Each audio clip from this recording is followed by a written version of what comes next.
میں لوگوں کو صحت کی مثالیں اکثر دیتا ہوں، اس لیے کہ صحت کی مثال آسانی سے سمجھ میں آ جاتی ہے کہ جو آدمی اپنی صحت کا خیال نہ کر سکے وہ باقی چیزوں میں کیا کرے گا. یوسف علیہ السلام جب مصر گئے ہیں، مصر کی میں انہوں نے خواب کی تعبیر بتائی، بادشاہ کو بہت پسند آئے، بادشاہ نے ان کو جیل سے نکال کے اپنے دربار میں بلایا. یہاں تک جو کچھ ہو رہا ہے نا، یہ یوسف علیہ السلام کے اختیار میں نہیں تھا. کنویں میں چلے گئے، یہ اختیار میں تھا. یہ ناکامی ہے، مگر اللہ اس پہ آپ سے ناراض بولے نا نہیں ہو رہا. بھائی یہ تو چھوٹا بچہ کیا کرے گا، بھائیوں نے حسد کر کے کنویں میں ڈال دیا. یہاں اللہ آپ سے ناراض نہیں ہے، یہ اپنے اختیار میں نہیں. یہ بظاہر یہ تو ناکامی ہے نا. عہدہ تو دور کی بات، جو دنیا ہے وہ بھی چھن گئی، باپ چھن گیا، ماں چھن گئی، لیکن یہ کس کی طرف سے ہے؟ کنویں سے نکل کے بازاروں میں بکے. یہ کامیابی ہے یا ناکامی ہے؟ بولتے کیوں نہیں یار، بولنے پر گورنمنٹ نے پابندی تو نہیں لگائی ہے نا. یہ کامیابی ہے ناکام؟ بازاروں میں بکنا دنیا کے لحاظ سے کیا ہے؟ ناکامی. لیکن یہ یوسف علیہ السلام کے کنٹرول میں نہیں ہے، وہ تو تاجروں کے ہاتھ میں ہے. کنویں سے نکالا. وَشَرَوْهُ بِثَمَنٍ بَخْسٍ دَرَاهِمَ مَعْدُودَةٍ. تاجر کہہ رہے تھے جلدی سے بیچ کے جان چھڑاؤ، ایسا نہ ہو اس کے والی وارث آ جائیں. تو یہ گویا کہ ایک پراپرٹی تھی. غلام تو بکا کرتے تھے مہنگے داموں، سستے داموں بیچا کہ یار مالک نہ آ جائے کہیں. نالائق لوگ ماشاءاللہ مارکیٹ میں ہمیشہ سے ہیں. حالانکہ ہونا تو یہ چاہیے تھا، تحقیق کرتے بھائی کس کا بچہ ہے کنویں میں. میں نے کہا آپ غلام بنا کے بیچو، پتلی گلی سے نکلو. پتلی گلی آج سے نہیں ہے، ہزاروں سال پہلے سے ہیں پتلی گلیاں. تو انہوں نے کہا بیچو، پتلی گلی سے نکلو. وَشَرَوْهُ بِثَمَنٍ بَخْسٍ دَرَاهِمَ مَعْدُودَةٍ. چند ٹکوں میں بیچ ڈالا. یہ بھی ناکامی ہے. غلام کی قیمت زیادہ لگتی ہے تو غلام کو بھی فخر ہوتا ہے، لیکن پیغمبر کا بیٹا بازاروں میں بک رہا ہے چند ٹکوں میں. دراہم معدودہ کا اردو میں صحیح ترجمہ ہوگا چند ٹکے. وَكَانُوا فِيهِ مِنَ الزَّاهِدِينَ. اور جان چھڑانے والے تھے جلدی سے، کیوں مالک نہ آ جائے. آپ کو کوئی قیمتی گھڑی ملے، اصل مالک کے آنے سے پہلے آپ اس کو پوری قیمت نہیں لیتے اس کی. بھائی جب پہنا دو کسی کو، جلدی سے نکلو. میں نے اپنی ایک دفعہ بائک کسی مکینک سے صحیح کروائی، اس میں زیادہ مشہور نہیں تھا. اس بیچارے کو پتہ نہیں تھا کہ ایک دن تیرا قصہ ممبر پہ بیان ہوگا. اس کمبخت نے معذرت کے ساتھ کیا کیا ہے، ایسے جلدی کام کیا، بائک اسٹارٹ نہیں ہو رہی تھی. اور وہ جو چھوٹے ہوتے ہیں نا، پانا لے کر وہ گنجا جس کی چپت پہ لگتے رہتے ہیں چیزیں، ہر ورک شاپ میں ایک دو چار ایسے گنجے رکھے ہوئے ہوتے ہیں انہوں نے. تو اس کو بولتا ہے بھائی اس کی بائک اسٹارٹ کر کے اس کو بس یہاں سے نکال دے، آگے بھلے بند ہو جائے، ہمیں پیسے مل جائیں گے. وہ اتنی بول رہا تھا لیکن مجھے سنائی دے دیا. یعنی کام صحیح نہیں کیا. اس نے بولا یار اس سے یہ بائک کک مارے گا، وہاں جائے گا، بند ہو جائے، ہمیں پیسے مل جائیں گے. وہ اس کو کام پتہ نہیں تھا کہ فالٹ کیا ہے. تو یہ ہوتا ہے جان چھوڑانا. بھائی پیسے لو، نکلو یہاں سے. تو وَكَانُوا فِيهِ مِنَ الزَّاهِدِينَ. یوسف علیہ السلام کو جو بازار میں بیچنے والے لوگ تھے، ان کی نیت کیا تھی؟ جان چھڑاؤ. جو ویلیو اس کی لگائیں گے وہ تو بڑی لگے گی، لیکن اس دوران مالک نہ آ جائے. جتنے مل رہے ہیں، چوری کی گائے نہیں لوگ بیچ رہے ہوتے، چوری کی چیزیں بیچ رہے ہوتے ہیں. یہاں بھی آپ سوراب گوٹ میں جائیں، بعض دفعہ کسی کی کھونٹے پہ بندھی ہوئی ہے، رسی نکال کے آپ کو پہنا دی، خود پتلی گلی سے نکل لی. آپ خوش کے سستا جانور لے کر آیا ہوں میں. تو یہ گایوں میں بھی ہوتا ہے اور اسپیئر پارٹس میں بھی ہوتا ہے، غلاموں میں بھی ہوتا تھا. تو جان چھڑائی. تو یہ بھی دنیا کے لحاظ سے کامیابی ہے یا ناکامی؟ ناکامی ہے. اول تو بازار میں بکنا کتنا ایک ذلت کی بات، اور تھوڑے سے پیسوں میں بکنا، یہ بھی ناکامی. پھر بالآخر یوسف، لیکن یہ حضرت یوسف اپنے اختیار سے نہیں کر رہے، اس میں ان کی مرضی، کر نہیں سکتے کچھ. یہاں آگے چلتے ہیں ہم. پھر بالآخر ہوتے ہوتے محل میں پہنچ گئے، بکتے بکتے بادشاہ نے ملازم بنا کے رکھ لیا. بالآخر اچھا اب یوسف علیہ السلام کے اختیار میں ہے کہ اپنی نظر کی حفاظت کریں، کوئی غیر اخلاقی کام نہ کریں. اپنی عزت بچائی، بادشاہ کی زوجہ کا خیال کیا کہ بھئی جس نے مجھے گھر میں رکھا ہے میں اس کی بیوی پہ نظریں نہ ڈالوں. لیکن معاملہ کیا ہوا؟ الٹا ان پہ تہمت لگی. یہ کامیابی ہے ناکامی ہے؟ لیکن یہ بھی یوسف علیہ السلام کے اختیار میں نہیں. اچھا ایسے موقع پہ ہم میں سے کوئی ہوتا نا تو پتہ ہے کیا کہتا؟ یقیناً کسی نے کچھ کیا ہے، یقیناً کسی نے کچھ، مسئلے حل ہی نہیں ہو کے دے رہے. پہلے میں باپ کا لاڈلا تھا، کنویں میں ڈال دیا، چلو یار کنویں سے نکلا تو گھر آ جاتا، مسافر اٹھا کے لے گئے بازار میں فروخت کر دیا. لوگ میرے پاس آ کے کہتے ہیں کہ مفتی صاحب سارے کام الٹے ہو رہے ہیں، جس کاروبار میں ہاتھ ڈالو وہ کاروبار بیڑا غرق، لگتا ہے کسی. اور پھر روحانی ٹوپی ڈرامے سے رابطہ، روحانی عامل کو میں عامل لفظ ہی نہیں میرے منہ سے نکلتا. جو روحانی ٹوپی ڈرامے بیٹھے ہوئے ہیں نا آپ کو جن چڑیل بھوت بھگانے کے لیے، ان کے پاس جب آپ جائیں گے تو بتائیں گے فلاں نے کیا ہے، فلاں نے کیا ہے فلاں قبرستان میں. لیکن یوسف علیہ السلام ایسا کچھ بھی نہیں سوچ رہے، ناکامیوں پہ ناکامیاں ہوتی جا رہی ہیں. تہمت اپنے آپ کو، جب انسان کوئی غلط معاذ اللہ کرے پھر تہمت لگے تو تکلیف تو وہ بھی ناکامی ہے، لیکن انسان کہتا ہے میں نے بھی تو جرم کیا ہے نا. ادھر اپنے آپ کو بچایا ہوا ہے بادشاہ کی بیوی سے، جوان ہے، بھرپور رغبت ہے، اس کے باوجود اپنے آپ کو گناہ سے بچا رہے ہیں. لیکن الزام کس پہ لگ رہا ہے؟ الٹا یوسف علیہ السلام پہ. لیکن یہ آپ کی یہ ناکامی ہے مگر آپ کے اختیار سے نہیں ہے. اس پہ بھی اللہ آپ سے ناراض، یہ اس کی علامت نہیں ہے کہ اللہ ناراض ہے آپ سے. بھائی میں کیا کر سکتا ہوں اس کے علاوہ؟ بالآخر بادشاہ نے یہ سوچا کہ یہ ثابت تو ہو گیا ہے کہ یہ صحیح ہے، میری بیوی غلط ہے، لیکن اگر میں نے یوسف کو سزا نہ دی تو پبلک یہ سمجھے گی کہ یوسف صحیح تھا، بیوی غلط تھی. تو پبلک کو چپ کرانے کے لیے، اپنی عزت بچانے کے لیے ان کو جیل میں ڈال دو. اب بتاؤ جیل میں جانا کامیابی ہے ناکامی؟ ترقی سے کس طرف آ رہے ہیں؟ تنزل. لیکن یہ آپ کے اپنے اختیار میں بولو نہیں. ساری ناکامیوں پہ یہ اپنے اختیار سے نہیں ہو رہا. ہمارے ہاں جو گڑبڑیں ہو رہی ہیں نا اپنے اختیار سے کر رہے ہیں ہم سارے الٹے کام. سارے الٹے کام ہم کس سے کر رہے ہیں؟ اکثر لوگ جو مر رہے ہیں، اللہ کی مدد تو اللہ کی مرضی کے بغیر تو کوئی پتہ نہیں ہل سکتا، لیکن اس میں اللہ کی مرضی اس لیے ہوتی ہے کہ آپ خود چاہ رہے ہوتے ہو. یہ کہ ایک آدمی چھرا لے کے اپنے آپ گھونپ دے تو اللہ کی مرضی سے ہی مرا ہے، اللہ کی مرضی. لیکن اللہ نے ارادہ کیوں کیا؟ اس لیے کہ اللہ کہہ رہا ہے کہ جب تو خود ہی گھونپ رہا ہے تو گھونپ لے بھائی، کون کوئی روکے گا تھوڑی تجھے. دنیا میں آپ صرف صحت کی میں اس لیے مثال دیتا ہوں کہ صحت ایسی چیز ہے تو 2 منٹ میں سمجھ میں آتی ہے. پوری دنیا میں آپ غیر مسلموں کی صحتوں کو دیکھ لو اور مسلمانوں کی معذرت کے ساتھ توندوں کو دیکھ لو. آپ ایک توند اللہ کی طرف سے ہوتی ہے، بائی نیچر بعض لوگ کے پیٹ بڑھے ہوئے ہوتے ہیں وہ قدرت کی طرف سے، لیکن ہمارے ہاں اکثریت کے پیٹ جو بڑھے ہوئے ہیں وہ اللہ کی طرف سے نہیں، وہ ہماری اپنی حرکتوں سے بڑھے ہوئے. ہمارے ہاں اکثر کا کولیسٹرول جو بڑھا ہوا ہے وہ اللہ کی طرف سے نہیں، وہ پراٹھے کھا کھا کے، میں جیسے میں کھاتا ہوں وہ پراٹھے کھا کھا کے بڑھا ہوا ہے. ہمارے ہاں جو درجنوں عورتیں بیوہ، طلاق یافتگان اور کماریاں بیٹھے بیٹھے بڈھی ہو رہی ہیں، ان کے علاج ہم نے وظیفوں میں تلاش کیے ہوئے ہیں. تو یہ گھر میں جو بیٹی عذاب بن چکی ہے یہ اللہ کی طرف سے نہیں، یہ ہماری وجہ سے کہ مرد نکاح کر نہیں رہے اور زیادہ نکاح کرنے کے لیے تیار نہیں ہو رہے. عورتیں زیادہ ہیں مرد کم ہے، تو کوئی دنیا میں پاگل اس کا علاج وظیفوں میں تلاش کرے تو بیوقوف ہے نا. وہ ایک چیز ہے ہی نہیں. 2 روٹیاں ہیں، بندے 4 ہیں، آپ کو چاروں کو ایک ایک مل جائے، نہیں مل رہی تو آپ وظیفے پڑھوانا شروع کر دو، ملے گی. او بھائی ایک روٹی میں 2 بندے شریک ہو جائیں، اس کے علاوہ کوئی حل ہے نہیں. تو خواتین شیئرنگ پہ آدمی لے لیں.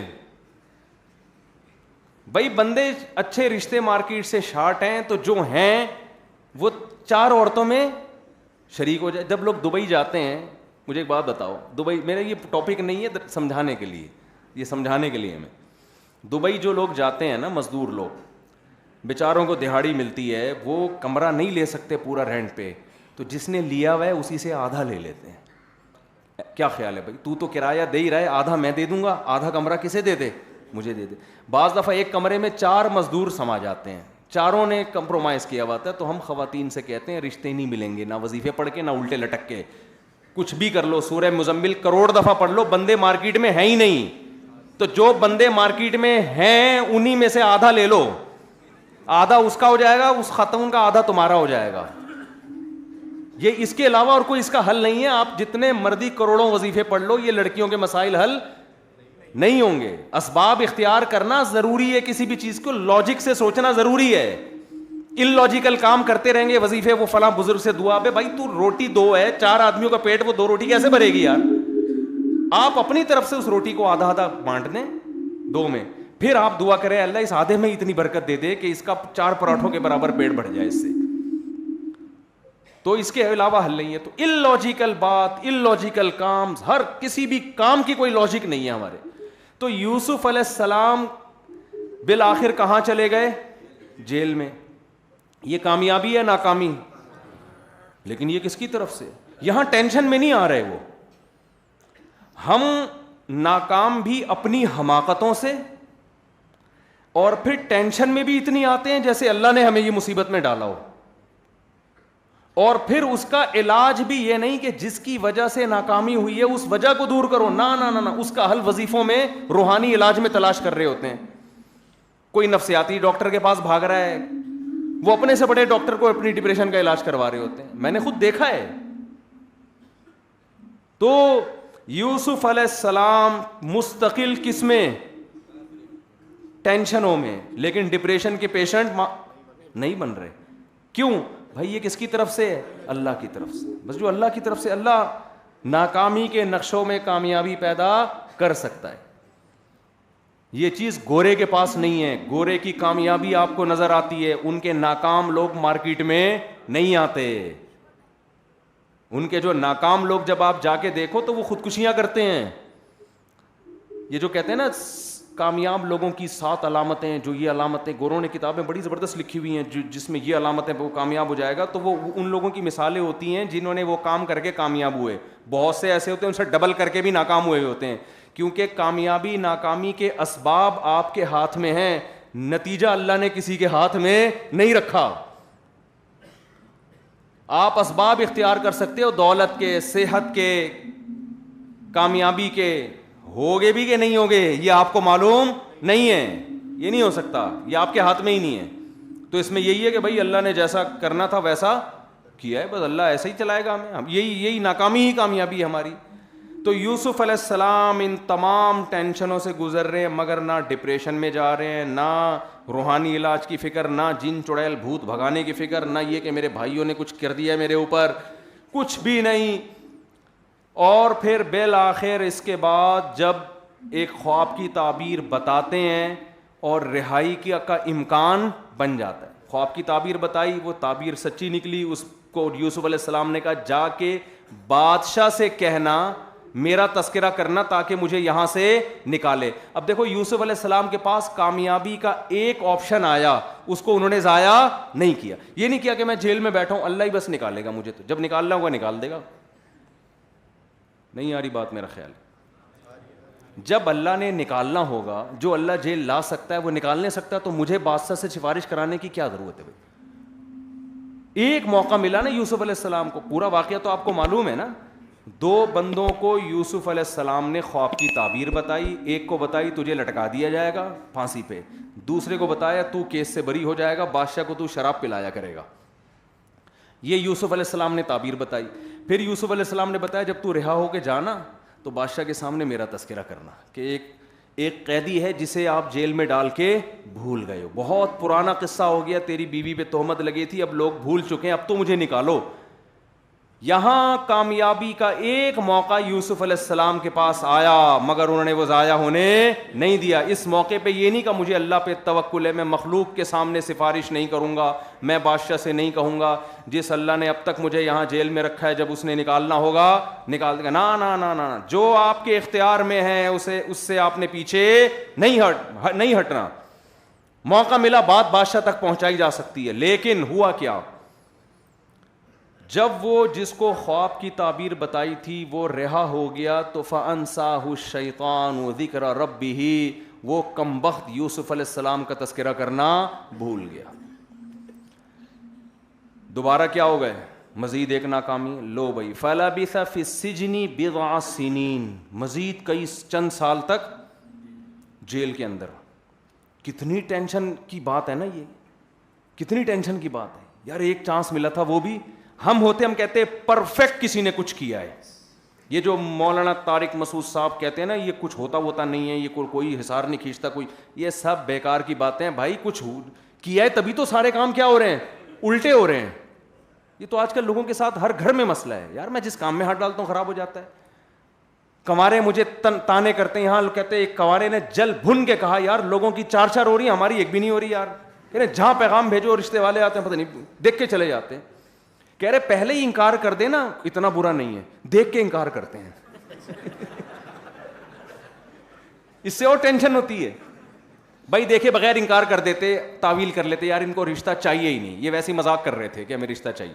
دیکھنے کے بعد انکار کرنے مطلب یہ بالکل بھی پسند.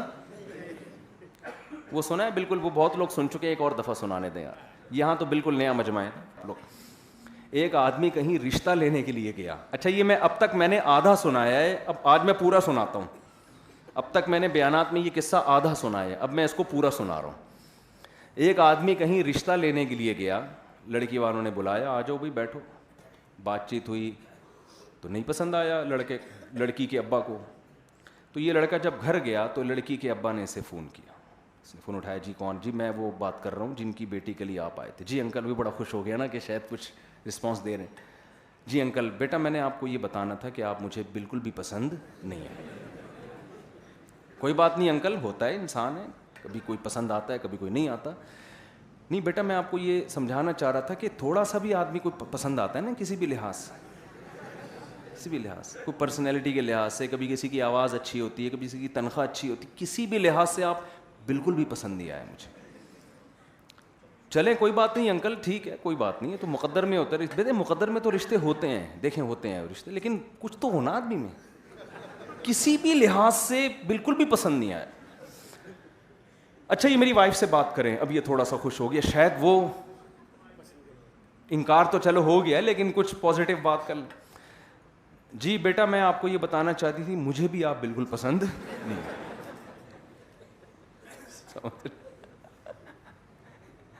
بتا مجھے بھی آپ بالکل پسند نہیں ہے. یہ صرف میرے شوہر کا فیصلہ نہیں ہے, یہ میرا فیصلہ.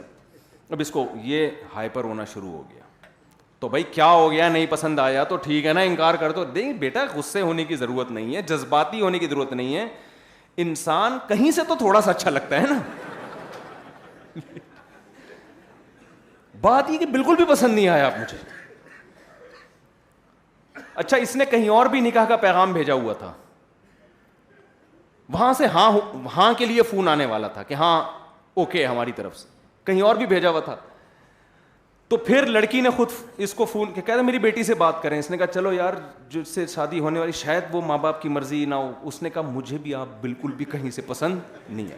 پورے رشتے دار نے, میرے اس دن ماموں آئے ہوئے تھے, ان سے بات کر لو, ان کو بھی. پھر اس نے گالیاں دینا شروع کی, گالیاں دینا نا, طبیعت سے الو کے پٹھو, اور یہ گالیاں دینے. اتنے میں کال آ گئی جن کے ہاں سے ہاں کے لیے فون آیا. انہوں نے کہا بیٹا آپ ہمارے لیے ہاں رشتے کے لیے آئے تھے؟ اس نے کہا الو کے پٹھو, تمہاری ایسی کی تیسی. وہ جو گالیاں اس کو آتی تھی دے مار 4.5 وہ سن رہے ہیں. جب یہ گالیاں نکال کے خاموش ہوئے, کہہ رہے بیٹا ہماری بات سنیں, ہم تو ہاں کرنے کے لیے فون کر رہے تھے لیکن آپ کے اخلاق ہمیں بالکل بھی پسند. آپ کا یہ جو اخلاق ہے نا یہ ہمیں بالکل بھی پسند نہیں ہے, اس لیے ہماری طرف سے بھی کیا ہے. ہاں یوسف علیہ السلام نے جو خواب کی تعبیر بتائی نہیں, یہ کوئی بات تھی جس پہ یہ چٹکلا. ہاں اب وہ جو بندہ تھا نا وہ بھول گیا. اب آپ بتاؤ یہ تو اور زیادہ ٹینشن کی بات ہے یا نہیں. ہم ہوتے تو فوراً کیا کہ یار یقیناً کسی نے کچھ کیا. یہ تو کالا علم ہی لگ رہا ہے بھائی, بالکل کالا علم لگ رہا ہے. یہ سارے کام کیا ہو رہے ہیں الٹا. لیکن ایک بات یوسف علیہ السلام کی زبان سے مایوسی کی نہیں نکل رہی. بس جو میرے بس میں ہے وہ میں کروں گا, جو میرے بس میں نہیں اس پہ کیا کرنا ہے, صبر. بس یہ لائف اسٹائل ہونا چاہیے انسان کا. جو چیز آپ کے اختیار میں ہے اس میں سستی نہ کریں, جو اختیار میں نہیں ہے اس پہ ٹینشن نہ لیں. سب اللہ کی طرف سے, اور امید رکھیں اللہ انہی ناکامیوں میں کیا پیدا کرے گا, کامیابی. سب اللہ کے ہاتھ میں ہے. ہمارے یہاں سب الٹا ہو رہا ہے. تو خیر یوسف علیہ السلام وہ بندہ بھی بھول گیا, صبر کر کے بیٹھے ہیں بھائی, اب کیا کریں, بس یہیں رہتے ہیں. لیکن اللہ غیب سے مدد کر رہا ہے. بادشاہ کو خواب آ گیا. جب بادشاہ کو خواب آیا ہے, اس نے لوگوں کو جمع کیا اور پوچھا, یا ایھا الملأ افتونی فی رؤیایا ان کنتم للرؤیا تعبرون, مجھے میرے خواب کی تعبیر بتاؤ. 7 موٹی گائیں 7 پتلی گایوں کو کھا رہی ہیں, اور 7 گندم کے سبز خوشے سوکھے خوشوں کو کھا رہے ہیں. اب چونکہ پھینکو ہر دور میں ہر معاشرے میں ہول سیل کے حساب سے موجود رہے ہیں, اور یہ پرانی انسان کی فطرت ہے کہ جس فیلڈ میں مہارت نہیں ہے ٹانگ بہرحال اس میں اڑانی ہے. تو درباریوں کو جمع کیا. درباریوں کو کہہ دینا چاہیے تھا کہ جی ہمیں خوابوں کی تعبیر نہیں پتا, جس کو پتا ہے اس سے پوچھ لیں, ہماری کھوپڑی کام نہیں کر رہی اس ٹائم پہ. لیکن یہ ہمیشہ سے ہے کہ جس کا نہیں بھی پتا تو آتا مجھے سب کچھ ہے. مجھے جیسے آپ کو کرونا کا بھی پتا ہے, آپ کو شوگر کا بھی پتا ہے. یوٹیوب پہ جاؤ نا, ہر آدمی کو ایسا لگتا ہے سب کچھ پتا ہے. یہی ڈاکٹر بھی ہے, یہی مفتی بھی ہے, یہی انجینئر بھی ہے, یہی سائنٹسٹ بھی ہے, یہی تجزیہ نگار بھی ہے, یہ اچھا شوہر بھی ہے, یہ اچھی بیوی بھی ہے, یہ فیملی مسائل بھی حل کرے گا. دنیا کا ہر مسئلہ پاکستان میں ہر شخص کو معلوم ہے, اور جو اس فیلڈ کا ماہر ہے اس کو معلوم, یعنی یہ نظریہ ہے کہ اس کو بالکل معلوم نہیں ہے. لوگ جب کرونا پھیل رہا تھا نا اور ایس او پیز پر عمل ہو رہا تھا, لوگ مجھ سے کہتے ہیں حضرت مفتی صاحب نے فرمایا کرونا ورونا کچھ نہیں ہے. میں کہتا تھا بھائی کرونا مفتی صاحب کی فیلڈ نہیں ہے, یہ ڈاکٹر کی فیلڈ ہے. یار یہ مفتی صاحب سے کیوں پوچھ رہے ہو؟ یہ ایسے جیسے طلاق کا مسئلہ ڈاکٹر صاحب سے پوچھیں آپ جا کے.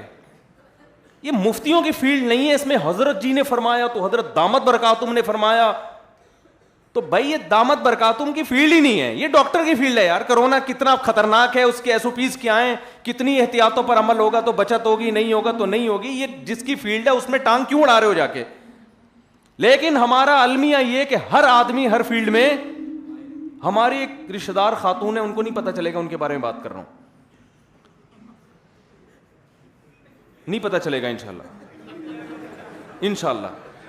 انہوں نے مجھے بتایا کہ بیٹا یہ جو ہے نا یہ ایک سازش ہے. میں نے کہا آپ کو کس نے بتایا؟ نہیں یوٹیوب پہ کھلے عام ہے, سب دیکھ لو, یہ ریسرچ ہے, یہ تحقیق ہے. تو جو جس کی فیلڈ ہے نا یہ خوب سمجھ لیں, اس میں کبھی بھی ٹانگ نہ اڑائیں. لیکن یہ اس وقت تک ممکن نہیں ہے جب تک اپنے آپ کو جاہل نہ سمجھے انسان. تو اپنی کم علمی کا اعتراف کرنا سیکھیں کہ مجھے نہیں پتا. یہ فرقہ واریت کیوں پھیل رہی ہے اتنی پتہ ہے آپ کو؟ فرقہ واریت اس لیے پھیل رہی ہے کہ مجتہدین کی فیلڈ ہے قرآن و سنت پہ ریسرچ کر کے امت کو مسائل بتانا, اور پھر عام آدمی کا کام ہے ان کی تقلید کرنا. لیکن عام آدمی تقلید کے لفظ سے چڑھتا ہے, وہ کہتا ہے میں کسی کو کیوں فالو کروں, میں خود سمجھوں گا. اور وہ پراپر طریقے سے قرآن و سنت پڑھا نہیں ہے. تو کہتے ہیں نا کوا جب ہنس کی چال چلے گا تو ہنس کی چال تو نہیں چلے گا, اپنی بھی بھول جائے گا وہ. لوگ کہتے ہیں 2 نمبر مولوی بھی تو ہوتے ہیں, تو ڈاکٹر بھی تو 2 نمبر ہوتے ہیں نا. اس میں جیسے 1 نمبر ڈاکٹر اور 2 نمبر ڈاکٹر کا آپ پتہ لگا لیتے ہو اپنی کھوپڑی استعمال کر کے, تو ایسا ہی دین آپ کو علماء سے ہی ان کی اتباع کرنی پڑے گی, ان کو فالو کرنا پڑے گا, ان کی تحقیق پر اعتماد کرنا پڑے گا. فرق یہ ہے کہ 2 نمبر اور 1 نمبر میں آپ کو فرق کرنا پڑے گا. تقلید 2 قسم کی ہوتی ہے, ایک اندھی تقلید اور ایک تقلید علی وجہ البصیرہ. اندھی تقلید یہ ہے کہ جو مل جائے اس کو فالو کرنا شروع کر دو, جس کے برحق ہونے کا اطمینان ہی نہ ہو. اور تقلید علی وجہ البصیرہ یہ ہوتی ہے کہ جس کے برحق ہونے پر اطمینان ہو, آپ نے اس کو فالو کرنا ہے. ایک چھوٹی سی بات سنا کے میں آگے چلتا ہوں. یہ جو افریقہ کے ملک ہے نا, ان میں امام مالک کا فقہ رائج رہا ہے ہمیشہ سے. ایک عورت کسی مفتی کے پاس آئی کہ مجھے ایک مسئلہ بتاؤ. ان مفتی نے کہا قرآن و حدیث کی روشنی میں بتاؤں یا امام مالک کا قول بتاؤں؟ اس نے کہا امام مالک کا بتا دے بھائی تو, اس لیے کہ امام مالک قرآن و حدیث تم سے زیادہ سمجھتے تھے. یعنی اس کا مطلب یہ ہوا کہ یہ جو امام مالک کا قول اور قرآن و حدیث کا مطلب وہ تورات و انجیل سے بتاتے تھے, اور تم کس سے بتاؤ گے؟ قرآن حدیث. بھائی وہ زیادہ بڑے محقق تھے, وہ اپنی رائے آپ پلیز مارکیٹ میں لانے کی کوشش. تو آج جو قرآن و حدیث کے نام پہ نئی چیزیں آ رہی ہیں, یہ ان کی اپنی رائے ہوتی ہے. لیبل کس کا لگا ہوتا ہے؟ قرآن و حدیث کا. تو جو قرآن و حدیث کے ماہرین ہیں جن پر پوری امت نے اجماع کیا ہے, ان ماہرین کی رائے کو لینا قرآن و حدیث ہی کو لینا کہلائے گا. پھر یہاں لوگ یہ کہتے ہیں آپ کو کیسے پتا چلا کہ امام حنیفہ مجتہد تھے؟ جیسے ہمیں یہ پتا چلا نا کہ امام بخاری محدث تھے, ایسے ہی یہ بھی پتا چل گیا کہ امام ابو حنیفہ کیا تھے؟ مجتہد. امام بخاری کے محدث ہونے کا پتہ امت سے چلا ہے, امت نے گواہی دی ہے. تو ابو حنیفہ کے مجتہد ہونے کا پتہ بھی کس سے چلا ہے؟ امت نے گواہی دی ہے, تو امت کی گواہی یہ معتبر ہے. یہ امت تو دوسری امتوں پہ گواہ بنے گی, یہ امت من حیث الامہ گمراہ نہیں ہو سکتی. خیر جلدی سے میں ٹاپک کو سمیٹتا ہوں. اب دیکھو یوسف علیہ الصلاۃ والسلام, پنکھا چلا دیں اگر آپ کو گرمی لگ رہی ہے, کوئی مسئلہ نہیں ہے. یوسف علیہ الصلاۃ والسلام, وہ جیل میں وہ بندہ کیا ہو گیا, بھول گیا. بادشاہ کو آیا خواب, اس نے بلایا پبلک کو, اپنے درباریوں کو بلایا کہ بھائی مجھے یہ آیا 7 موٹی گائیں 7, وہ ان کی کھوپڑی, انہوں نے کہا پتہ نہیں کیا ہو رہا ہے بھائی, موٹی گائیں پتلی گائیں.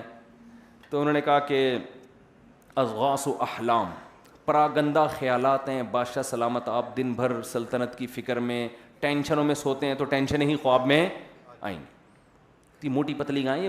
وما کننا, وہ کیا ہے, وما نحن بتأویل الاحلام بعالمین, اس طرح کے خوابوں کی تعبیریں ہمیں نہیں آتی. یہ کوئی خواب ہی نہیں ہے, بیکار سی بات ہے.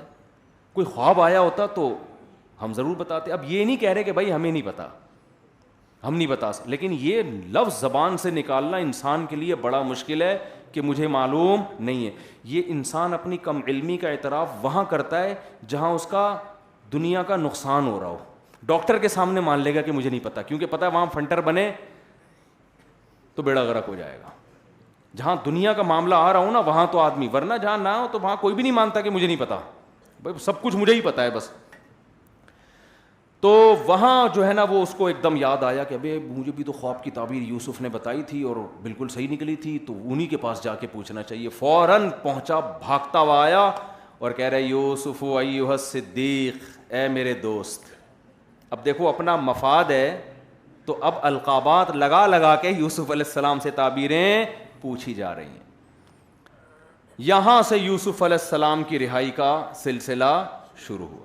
بالآخر یوسف علیہ السلام بادشاہ کے دربار میں پہنچے. بادشاہ کو بڑا اچھا لگا, یار زبردست تعبیر, اور یہ اس کو لگا کہ یہ سچی تعبیر بتا رہے ہیں, اور بات چیت ہوئی. بادشاہ بڑا آپ کی ذہانت سے متاثر ہوا. بادشاہ سلامت آ گئے فارم میں. بادشاہ سلامت کس میں آ گئے, فارم میں آ گئے. آپ کو پتہ ہے بادشاہ جب فارم میں آ جائے نا پھر چھوٹی موٹی عطائیں بولو نا بھائی نہیں. ایک ہوتا ہے ایک فارم میں آ گیا بیچارہ, کوئی بیچارہ مزدور آدمی فارم میں آ گیا, زیادہ زیادہ آپ سے گلے ملے گا, یار آج مفتی صاحب بڑا اچھا لگا آپ سے, بیچارہ وہ یہی کر سکتا ہے, ایک سیلفی لے لے گا. ابا فارم میں آ گئے. ابا بعض دفعہ فارم میں آتے ہیں, جیب سے 500 کروڑ نکال کے دے دیا. اس سے زیادہ ابا فارم میں آنے کے بعد کچھ کرتے ہیں کہ چل بیٹا اب میں تیری دوسری بھی کرا دوں. اتنے فارم میں ابا کو پتا میرے دادا کبھی اتنے فارم میں نہیں آئے تھے تو میں کہاں سے اتنے فارم میں آؤں. ایسا نہیں ہوتا. تو جتنا لیول بڑا ہوتا چلا جائے گا فارم میں آنے کا رزلٹ بھی اتنا ہی بڑا ہوتا. وزیر اعظم سے آپ ملے, وزیر اعظم فارم میں آ گیا, زمین لکھ کے دے دی, یہی ہوگا نا. تو بادشاہ لوگ جب فارم میں آتے ہیں نا تو بڑی چیز گفٹ کرتے ہیں, وہ چھوٹی موٹی چیز گفٹ نہیں کرتے. یوسف علیہ السلام نے دیکھا کہ بادشاہ کو میں نے تعبیر بتائی, مصر کو قحط سے بچا لیا, کیونکہ مصر میں قحط پڑتا تو بادشاہ کی حکومت بھی جاتی. بادشاہ کی حکومت بھی بچ گئی. ایک ایک اس میں عبرت کا سامان ہے دینداروں کے لیے. کوئی کام بھی جذبات میں نہیں آ کے کر رہے. ہونا تو یہ چاہیے تھا کہ بادشاہ جب فارم میں آتا تو فوراً اس سے کہتے کہ اپنی حکومت برطرف کر دو, مجھے حکومت میرے ہاتھ میں دے دو, یہ کرسی کسے دے دو, مجھے, کیونکہ تم دائرہ اسلام سے خارج ہو. وہ تو کافر بادشاہ تھا نا بھائی, وہ مسلمان تھوڑی تھا. تم کافر ہو, دائرہ اسلام سے خارج, تم اسلام قبول کر لو. ان کو پتا تھا یوسف علیہ السلام کو کہ یہ کام بادشاہ عین ممکن ہے نہ کرے, یہ بھی کروانے کا ہے بھی نہیں اس سے, یہ تمیز سے آرام سے بعد میں دیکھیں گے. اس پہ حکومت کی کرسی بھی نہیں چھوڑے گا یہ. بادشاہ لوگ دنیا چھوڑ دیتے ہیں, حکومت نہیں چھوڑتے. کوئی بات نہیں, گورنمنٹ تمہاری رہے گی. بادشاہ جب فارم میں آئے نا, یوسف علیہ السلام سے کہا کہ بھائی آپ کے ہمارے پاس ایک زبردست اب ٹھکانہ ملے گا آپ کو. تو مطلب اس کا یہی تھا کہ اب آپ کو کیا چاہیے. تو یوسف علیہ السلام کو اب ترقی کا موقع ملا. آئی بات سمجھ میں؟ ہم ہوتے, ہم کہتے تو دائرہ اسلام سے خارج ہے, تو بت پرستی چھوڑ دے. لیکن نہیں, حکمت کے ساتھ, مصلحت کے ساتھ, یار کام وہ کرو جو ایکسیپٹیبل ہو, بات وہ کرو جو قابل قبول. وہ کہتے سارے مصر کو مسلمان بنا دے. ان کو پتا تھا بھائی یہ ایکسیپٹیبل گراؤنڈ ریئلٹی کے حساب سے یہ مانا نہیں جائے گا. وہ کہہ سکتے ہیں نا میں تو پیغمبر ہوں, میں تو توحید کے لیے آیا ہوں. وہ یہ بھی کہہ سکتے تھے کہ مجھے ایک مدرسہ بنا دو, مجھے کیا بنا دو, مدرسہ بنا, جہاں میں بچوں کو پڑھاؤں گا. یہ بھی کہہ سکتے تھے مجھے ایک مسجد بنا دو. بھائی مسجد بھی ضروری ہے, مدرسہ بھی ضروری ہے. بادشاہ ہے, اس سے اس کے حساب سے آپ چیز مانگو, ایسی چیز مانگو کہ اس سے اونچی کوئی ہو نہیں اس وقت, لیکن وہ قابل قبول بھی ہو. بادشاہت مانگو گے نہیں ملے گی. یوسف علیہ السلام کو معلوم تھا قحط پڑنے والا ہے, اور جب قحط پڑتا ہے تو سب سے زیادہ جو ویلیو جس عہدے کی ہوتی ہے وہ وزیر خزانہ کی ہوتی ہے. سمجھ میں آ رہی ہے بات کہ نہیں آ رہی ہے؟ کیونکہ لوگ پھر بادشاہ کو بھی نہیں دیکھتے. جب ملک میں مہنگائی بڑھتی ہے تو گالیاں کس کو پڑتی ہیں؟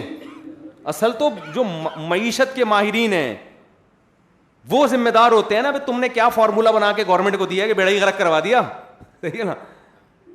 تو قحط میں ملک کو چلانا جو صحیح چلا کے دکھا دے گا اگلے الیکشن میں وہی آئے گا. یوسف علیہ السلام کو پتا تھا کہ بادشاہ کو بادشاہت پہ رہنے دیا جائے, مجھے وزیر خزانہ اگر بنا دیا جائے, مدرسے بھی بنیں گے, مسجدیں بھی بنیں گی, اور بادشاہت بھی میرے ہاتھ میں آئے گی, پھر جو کرنا ہوگا تسلی سے بیٹھ کے کریں گے.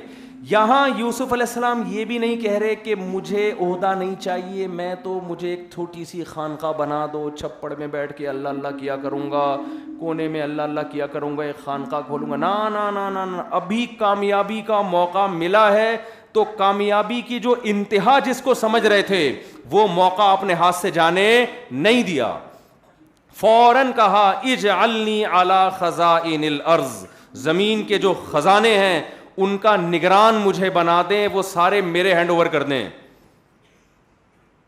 انی حفیظ علیم, اور یہ ایبلٹی جو قابلیت ہے وہ بھی بتائی کہ میں محافظ بھی ہوں, اس میں خیانت نہیں. وزیر خزانہ میں دو قابلیت کا ہونا ضروری ہے, ایک وہ خود خزانے کھانا نہ شروع کر دے. اکثر ہمارے ملک میں ایسا ہوتا ہے کہ خزانے کی سب سے زیادہ حفاظت وزیر خزانہ سے کرنی پڑتی ہے. کیا خیال ہے؟ نہیں آئی بات؟ بہت گہری بات کہی ہم ہے بھائی. سب سے زیادہ حفاظت کس سے کرنی پڑتی ہے؟ وزیر خزانہ سے. کہ بھائی عوام سے خطرہ نہیں ہے, خطرہ کس سے ہے؟ ہمارے وزیر خزانہ کی بات نہیں کر رہا, ان کے علاوہ کی بات کر رہا ہوں. جو وزیر میں نے اتنی شہرت ہو گئی نا, ہر جگہ بیان, میں نے ڈی سی کی ڈپٹی کمشنر کے بارے میں نے کہہ دیا یار ایسے, وہ تو ڈپٹی کمشنر کے گھر میں وہ کلپ چلنے لگا. اس کو لوگ کہہ رہے ہیں مجھے اب تمہارے بارے میں کہہ رہے ہیں. اس کا فون آیا, میں نے کہا بھائی میں نے آپ کے بارے میں نہیں کہا. پھر میں نے وہ بیان ہٹوایا. میں نے تو نہیں کہا تھا کہ وہ ڈپٹی کمشنر, تو ظاہر ہے ڈپٹی کمشنر تو ڈپٹی کمشنر ہی ہوتا ہے نا, دو تو نہیں ہوتے ایک علاقے میں. تو وزیر خزانہ جو ہمارے ہیں ان کے علاوہ کی بات کر رہا ہوں میں, کہ سب سے زیادہ خزانے کی حفاظت کس سے کرنی پڑتی ہے؟ وزیر خزانہ سے. تو یوسف علیہ السلام نے کہا میں خزانوں کا محافظ ہوں, اس میں خیانت نہیں کروں گا. علیم, یہ علم بھی جانتا ہوں. ایسا نہیں ہے کہ میں نیک ہونے کی بیس پہ آپ سے وزارت مانگ رہا ہوں. نیک ہونا الگ چیز ہے, کسی عہدے کو چلانے کی صلاحیت ہونا الگ چیز. لوگ آج کل یہ بھی دیکھ رہے ہوتے ہیں کہ بندہ نیک ہے تو یہ عہدہ اس کے حوالے کر دو. او بھائی وہ اس کے قابل بھی ہے یا نہیں ہے؟ یہ بھی ہمارے دینداروں میں ایک فالٹ پیدا ہو گیا ہے, یہ بھی ایک فالٹ پیدا ہو گیا ہے. حضرات فقہا نے لکھا ہے کہ جنگوں میں جو کمانڈر جنگ لڑنے کی صلاحیت رکھتا ہے, دشمن کی چالیں جانتا ہے لیکن نیک نہیں ہے, اور ایک وہ شخص ہے جو نیک ہے مگر جنگوں کی صلاحیت نہیں ہے, تو جب کمانڈر بنایا جائے گا تو اس فاسق فاجر کو بنایا جائے گا, اس نیک کو نہیں بنایا جائے گا. میں سمجھا پا رہا ہوں؟ ہاں یہ ضرور ہے کہ اس کو بھی نیک ہونا چاہیے, کوئی اچھا نہیں ہے کہ برا ہونا کوئی اچھا کام نہیں ہے, لیکن سب سے پہلے جس کام کی آپ میں صلاحیت ہی نہیں ہے, آپ کو اس کام کو نیکی کی بیس پہ آپ کے حوالے نہیں کیا جائے گا وہ. تو یوسف علیہ السلام کہہ رہے ہیں علیم, میں یہ علم جانتا ہوں خزانوں کو اسٹور کرنا, کتنا امپورٹ کرنا ہے, کتنا ایکسپورٹ کرنا ہے, قحط کے دنوں میں کتنا محفوظ کرنا ہے اور کتنا سیل آؤٹ کرنا ہے, یہ سب چیزیں میں جانتا ہوں. 7 سال قحط کے آئیں گے, اس سے مصر کی معیشت نیچے جانے کے بجائے اوپر چلی جائے گی. جیسے کورونا جب پھیلا نا, تجارتیں تباہ ہوئیں, تو جو ایک پلاننگ کے تحت چلے ہیں انہوں نے اس کورونا میں زیادہ پیسہ کما لیا ہے, زیادہ پیسہ کما لیا جو پلاننگ کے تحت چلے ہیں. تو یہ صلاحیت اللہ نے یوسف علیہ السلام کو دی تھی. تو اب یہاں یوسف علیہ السلام نے کامیابی کا موقع ہاتھ سے جانے نہیں دیا, اور بالآخر آپ وزیر خزانہ بنے, اور بادشاہ کے مرنے کے بعد بادشاہت کی کرسی پہ یوسف علیہ السلام بیٹھے, پورے خاندان کو بلا لیا گاؤں سے شہر. یہ بھی تو ایک ترقی ہے نا, کیا خیال ہے بھائی؟ گاؤں سے کہاں بلا رہے ہیں, یہ بھی تو ایک ترقی ہے نا. اب یہ اگرچہ موضوع نہیں ہے میرا, لیکن جب ابا کی ملاقات ہوئی یوسف علیہ السلام سے تو ٹینشن والی ایک چیز بیان نہیں کر رہے ہیں, خوشیوں والی ساری چیزیں کارگزاری میں پیش کر رہے ہیں. میں اکثر لوگوں سے کہتا ہوں, ہم اگر اس موقع پر ہوتے ہیں نا, اور کنویں سے نکل کے اور بازاروں میں بک کے اور تہمتیں لگ کے اور جیل میں جا کے اور پھر دوبارہ جیل میں مزید اس کے بھولنے کی وجہ سے رہ کے بالآخر جب وزیر خزانہ بنتے اور پھر ابا کی ملاقات ہوتی تو ابا سے کیا کہتے ہیں, ابا بس تو پھوٹ پھوٹ کے رونے لگتے ابا سے ملتے ہی نا. جیسے ہی ابا آتے ایک دم گلے مل کے, جذبات پہ قابو نہیں پا سکتے. ابا بس بہت برا ہوا میرے ساتھ, ابا بہت برا. یہ بھائی ہیں جن کم وقتوں نے مجھے کنویں میں ڈالا تھا. سب سے پہلے ان کی چترول لگاؤ, اور پھر کنویں سے چلو نکل کے کہیں اچھی جگہ جاتا, بکاؤں غلاموں کی طرح, پھر تہمتیں لگی ہیں, پھر جیلوں میں گیا ہوں, اتنے سال جیل میں گزارے, خوابوں کی تعبیر بتا رہا ہوں پھر بھی فائدہ نہیں ہوا. اب جا کے کوئی تھوڑا سکون کا سانس لیا. ابا یہ یقیناً مجھے لگتا ہے کہ جو سوتیلی والدہ ہے نا میری, یہ مجھے لگتا ہے ان کا کیس ہے. میں نے معلومات کروائی ہیں, استخارہ نکلوایا, ابھی رزلٹ ایک اور بزرگ سے میں نکلوایا میں نے. نا نا نا نا نا جیسے ہی بھائیوں نے سجدہ کیا نا جب یوسف علیہ السلام کے سامنے, جب تخت پہ یوسف بیٹھے ہوئے ہیں, بھائیوں نے سجدہ کیا, فوراً ابا سے کہا ھذا تأویل رؤیایا من قبل قد جعلها ربی حقا. اب نعمتیں بیان کرنا شروع. اے میرے ابو, جو بچپن میں مجھے خواب آیا تھا آج میرے اللہ نے وہ خواب پورا کر دکھایا. دیکھو یہ مجھے سجدہ کر رہے ہیں. اس زمانے میں جائز تھا سجدہ. وقد احسن بی اذ اخرجنی من السجن, مجھ پر میرے رب نے اور بھی احسان کیے ہیں, مجھے جیل سے نکالا ہے. من بعد ان نزغ الشیطان بینی وبین اخوتی, شیطان نے میرے بھائیوں کے دل میں حسد ڈال کے مجھے کنویں میں پھینکوا دیا تھا, لیکن شیطان کے اس گندے عمل کے باوجود اللہ نے مجھے کامیابی دی. وہ بلی کس پہ ڈال رہے ہیں؟ شیطان پہ, کیونکہ بھائیوں کو معاف کر چکے ہیں. تو معاف کرنے کے بعد عزت دار آدمی دوبارہ تانے نہیں دیتا, تو بھائیوں پہ نہیں ڈال رہے کہ نہیں یہ کمبخت شیطان نے یہ سارا مسئلہ کس کا پیدا کرتا ہے؟ شیطان کا پیدا کرتا ہے. کیس ہی ختم کر دو یار, بس اب شیطان کے خلاف کون کیس کرے بھائی؟ بھائی یہ شیطان نے گڑبڑ کروا دی بھائیوں کے ساتھ. اور وجاء بکم من البدوی, اے میرے ابا آپ پر اللہ نے احسان کیا, میرے پورے خاندان پر. گاؤں کی زندگی سے کہاں لے آیا؟ شہر. کہاں لے آیا؟ تو شہری زندگی ترقی ہوتی ہے نا, تو اس کو بھی نعمت کے طور پہ پیغمبر بیان کر رہے ہیں. پھر آگے کہتے ہیں ان ربی لطیف لما یشاء, واقعی میرا رب بڑا باریک بین ہے. باریک بین کا مطلب ناکامی کے نقشے ہوتے ہیں لیکن اس میں اصل میں وہ کامیاب بنانے کے لیے کر رہا ہوتا ہے. ایسی لطافت, ایسی خفیہ تدبیریں کرتا ہے میرا رب جس کے لیے چاہتا ہے. تو میرے لیے اس نے چاہا تھا کہ ایسی باریک تدبیریں کر کے مجھے کامیابی تک پہنچائے. ایک ایک چیز کو کامیابی سے تعبیر کر رہے ہیں. ایک ایک چیز, جیل سے نکلنا کامیابی, بادشاہت کی کرسی پہ بیٹھنا کامیابی, گاؤں کی زندگی سے شہر کی ترقی یافتہ زندگی کی طرف جانا کامیابی. تو اس سے پتہ چلتا ہے یہ سب اللہ کی نعمتیں ہیں. اور ہمارے ہاں جو رہبانیت پیدا ہو گئی ہے, ہر چیز سے پیچھے ہٹنا کیا سمجھا جاتا ہے؟ دینداری. آپ یونیورسٹی میں جاؤ, جو طالب علم دیندار ہوگا اکثر پڑھائی میں وہ پیچھے ہوگا. میں 100% کی بات نہیں کر رہا, جو یہاں بیٹھے ہوئے ان کے علاوہ کی بات کر رہا ہوں. وہ پڑھائی میں کیا ہوگا؟ کیونکہ بہت نیک ہے. ہمارے ہاں طلبہ میں دینی مدرسوں میں جو صوفی قسم کے طلبہ تھے نا, سب کی بات نہیں, ان میں بہت سے پڑھائی میں کیا تھے؟ پیچھے. وہ صوفی ہیں, وہ کس میں؟ وہ پڑھتے ہی نہیں ہیں. وہ کہتے کیا کرنا ہے پڑھ لکھ کے. تو مسئلہ یہ ہے کہ بھائی آپ کو اگر مذہب پہ چلنا ہے تو یہ دیکھو کہ میرے اختیار میں کامیابی کے لیے کیا ہے اور میرے اختیارات کہاں ختم ہوتے ہیں.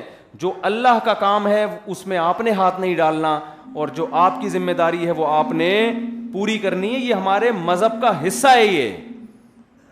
اور یہ خوب سمجھ لو کہ جو آدمی سست ہوتا ہے, کاہل ہوتا ہے, وہ نہ دین کا ہے اور نہ دنیا کا ہے. پڑے ہوئے ہیں گھروں کے اندر, نہ سونے کا ٹائم, نہ اٹھنے کا ٹائم, نہ کھانے کا پتہ. کھانا سامنے آ گیا تو ایسے لگتا ہے دسترخوان بھی کھا جائے گا. یہ سب چیزیں ہمیں اپنے اندر تبدیلی پیدا کرنے کی ضرورت. یہ گورے کرنے ان چیزوں پر عمل.